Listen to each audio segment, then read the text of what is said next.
Okay, चलिए अब हमारे साथ पाइपर सरिता के फाउंडर और फंड मैनेजर अभय अग्रवाल जुड़े हैं। उनसे समझते हैं कि मार्केट में अब क्या अप्रोच रखी जाए। अभय जी, गुड आफ्टरनून। अभय जी, बताइए इस समय क्या माना जाए कि मार्केट को कुछ ना कुछ सहारा मिला? जो मर्जी न्यूज़ फ्लो रहा हो, लेकिन पिछले 3-4 दिन से मार्केट ने गिरना बंद किया है। क्या एक मान के चलें कि नियर टर्म शायद कुछ बॉटम बनाया हो मार्केट ने? क्या व्यू होगा आपका? Yeah, I think good afternoon, Anuj.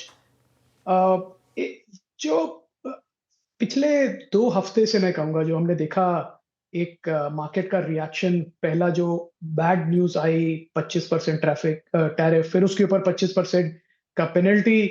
मुझे लगता है मार्केट ने उसको काफ़ी अच्छी तरह से अब्ज़ॉर्ब किया है और कोई पैनिक नहीं हुआ। करेक्शन हमने देखा, थोड़ा प्रेशर एफपीआई सेलिंग का था, थोड़ा प्रेशर अर्निंग्स सीज़न का इम्पैक्ट का मैं कहूँगा, पर कोई पैनिक नहीं था। तो आई थिंक मार्केट ने एब्ज़ॉर्ब किया सारी नेगेटिव न्यूज़ फ्लोज़ को जो काफ़ी थी पिछले 2 हफ्तों से, स्पेशली टैरिफ की।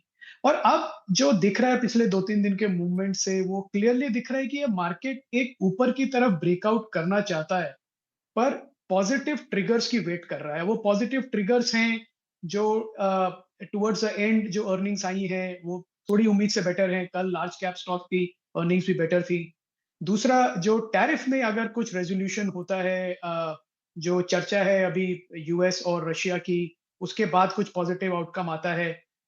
तो एक मुझे लगता है छोटा-सा भी पॉजिटिव ट्रिगर, छोटी-सी भी गुड न्यूज़ आएगी तो ये मार्केट डेफिनिटली ऊपर की तरफ जाएगा। मुझे लगता है साइडलाइंस पे अभी भी काफ़ी पैसा ऐसा है जो मार्केट में आना चाहता है, वेट कर रहा है अपने प्राइसेज़ पे आने के लिए।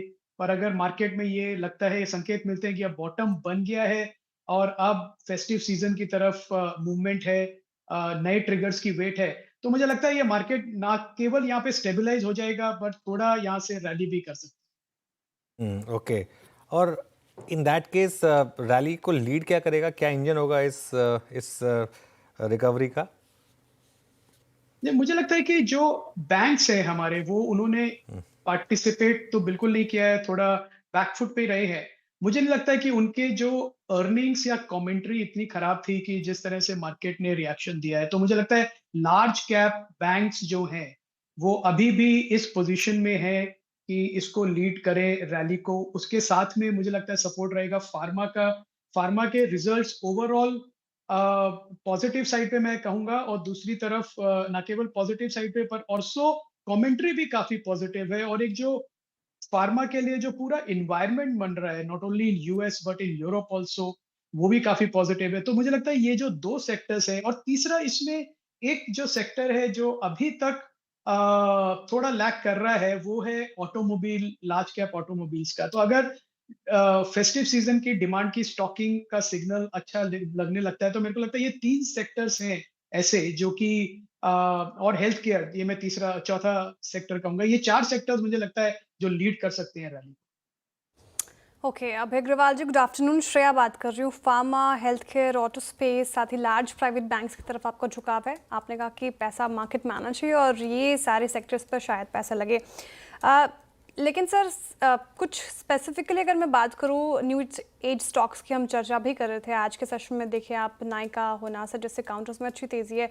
पर्टिकुलरली ब्यूटी सेगमेंट के दोनों स्टॉक्स ने अच्छा परफॉर्म किया आफ्टर रिजल्ट। यहाँ पर आपका नज़रिया कैसा है? क्या यहाँ पे भी आप पॉजिटिव हैं? यहाँ पर भी बेट लगाना चाहिए?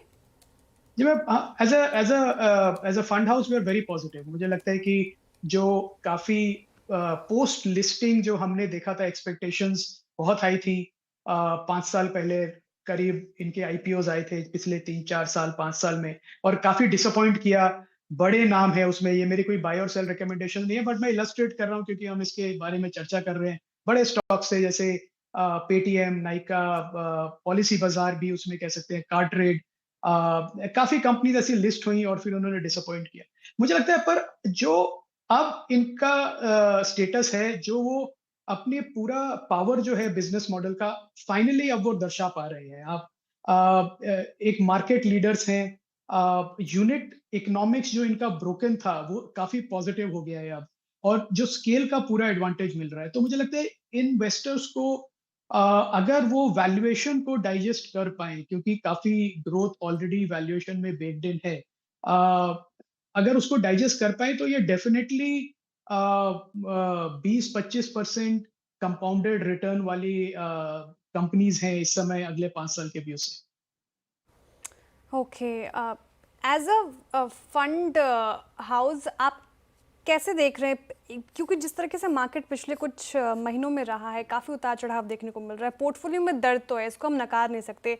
तो क्या पोर्टफोलियो थोड़ा डाइवर्सिफाई करना चाहिए? अगर क्योंकि देखिए नंबर्स भी आए, एमफे के आंकड़े काफ़ी इंप्रेसिव हैं, रुझान अभी भी स्ट्रांग है, निवेश ऐसे भी मूड माहौल में लगातार जारी है, तो क्या थोड़ा पोर्टफोलियो डाइवर्सिफाई करें, कमोडिटी स्पेस को भी हम इस पोर्टफोलियो में जोड़ें? आपका टेक? आई थिंक एक ये जो आपका श्रेया क्वेश्चन है, ये इस पे डिपेंड करता है कि जो इन्वेस्टर है उसका रिस्क और रिटर्न एपिटाइट और ऑब्जेक्टिव क्या है। अगर वो चाहते हैं एक स्टेडी रिटर्न हो तो definitely diversification other asset classes में जाने से वो थोड़ा रिस्क कम होता है और उसके एवरेज में थोड़ी रिटर्न भी कम होती है। पर अगर कोई इन्वेस्टर है जो सिर्फ रिटर्न पे फोकस करना चाहते हैं और थोड़ा हाई रिस्क ले सकते हैं, तो मैं कहूंगा अभी भी equity investing across mid cap, small cap, large cap, आप पिछले 20 साल 25 साल में देख लीजिए, has given the best returns और मुझे लगता है अगले 20-25 साल भी इक्विटी से ही बेस्ट रिटर्न मिलेंगी। पर हाँ, कोई अगर अपना रिस्क कम करना चाहता है तो डेफिनेटली डाइवर्सिफाई कर सकता है थोड़ा दूसरे एसेट क्लासेस में। अभय जी, इस अर्निंग सीजन का सबसे बड़ा एक्सीडेंट रहा PG Electroplast. I am sure आपने देखा ही होगा जी, जो हुआ स्टॉक के साथ। जी। आपका क्या व्यू रहेगा इस पर, और क्या इस प्राइस पर आप निबल करेंगे, या अभी नंबर्स और कमेंट्री के चलते और करेक्शन भी आ सकती है यहाँ पर? जी, अनुज, पहले तो मैं कहूँगा ये पूरा अर्निंग सीज़न ही ऐसा है कि जहाँ पे थोड़े भी हुँ। मिस हुए, थोड़ी भी नेगेटिव न्यूज़ आई, हमने देखा बड़ा शार्प बीट डाउन हुआ। एट द सेम टाइम थोड़े भी अच्छे आउट परफॉर्मेंस दिखी, तो वो स्टॉक्स ज़ोर से भागे हैं। तो ये एक तो थोड़ा इस इन्वेस्टर मूड का और अर्निंग सीज़न का मैं कहूँगा जो दिख रहा है हमको, बड़े शार्प रैलीज़ और शार्प करेक्शंस स्टॉक स्पेसिफिक। और पीजी इलेक्ट्रोप्लास्ट भी दो हम डायरेक्टली ट्रैक नहीं करते या ना हमारे पोर्टफोलियो में है, मॉडल पोर्टफोलियो में है।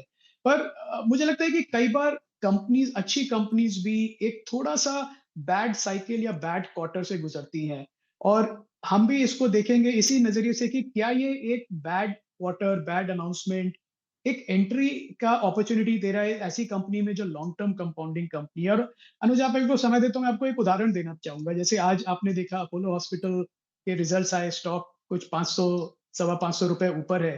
और मैं अपनी टीम से ये बात कर रहा था कि 2010-11 में जब हमने पहली बार स्टॉक लेना शुरू किया था अपोलो हॉस्पिटल का, तो 500 रुपए पे करीब उसका भाव था। तो एक दिन में आज वो स्टॉक जो हमने 15 साल पहले लिया था उतना ऊपर है एक दिन में। तो ये दिखाता है power of holding through bad cycles, bad announcements, कि आप अगर कन्विक्शन बना सके किसी स्टॉक के बारे में, उसके लिए रिसर्च तो करना पड़ेगा। तो उसको होल्ड करके ही रिटर्न बनता है small cap to mid cap to large cap की जर्नी में। तो पीजी इलेक्ट्रोप्लास्ट को भी हम उसी तरह देखेंगे, कोई भी शार्प करेक्शन है एक अपॉर्चुनिटी भी देता है इन्वेस्टर्स को, तो डेफिनेटली वर्थ लुकिंग। ओके, ठीक है, नज़रिया है देखने का और इसको एक चांस दे सकते हैं। वैसे अ, आपने क्वार्टर वन रिजल्ट का जिक्र किया अभय जी, और डिसअपॉइंटिंग ही रहा है, लेकिन कहीं तो ऐसा होगा, क्योंकि जैसे अपोलो हॉस्पिटल का ही जिक्र किया आपने, रिजल्ट के बलबूते ही आज अच्छी खासी तेज़ी देखने को मिली, पूरा pharma space, health care space में ठीक ठाक नंबर्स आए हैं, तो कहीं ऐसे ग्रीन शूट्स नज़र आए जहाँ पर बेट लग सकती है ऐसे मूड माहौल में? ये मुझे लगता है कि थोड़ा एक एक सेक्टर है जिसने इन्वेस्टर्स को बहुत डिसअपॉइंट किया है, पर अब थोड़ा वार्म अप हो रहा है, वो है कंज्यूमर कंज्यूमर इलेक्ट्रॉनिक सेक्टर जो है, जिसमें कंपनीज हैं जैसे हैवेल्स है और दूसरे लीडिंग प्लेयर्स हैं। अगर ये फेस्टिव सीजन अच्छा जाता है इनके लिए और जो डिमांड थोड़ी कम रही है पिछले क्वार्टर में, वो कैचअप करती है, तो मुझे लगता है कि ये जो कंज्यूमर इलेक्ट्रॉनिक का जो सेक्टर है, वैल्यूएशंस भी रीजनेबल है मैं कहूँगा, तो ये एक सेक्टर है जो आउट परफॉर्म कर सकता है। ओके, तो फिलहाल ये कुछ स्टॉक्स। बहुत बहुत शुक्रिया अभय जी आज हमारे साथ जुड़ने के लिए और तमाम सवालों के जवाब देने के लिए। बहुत शुक्रिया आपके वक्त के लिए। चलिए अब आगे बढ़ रहे हैं और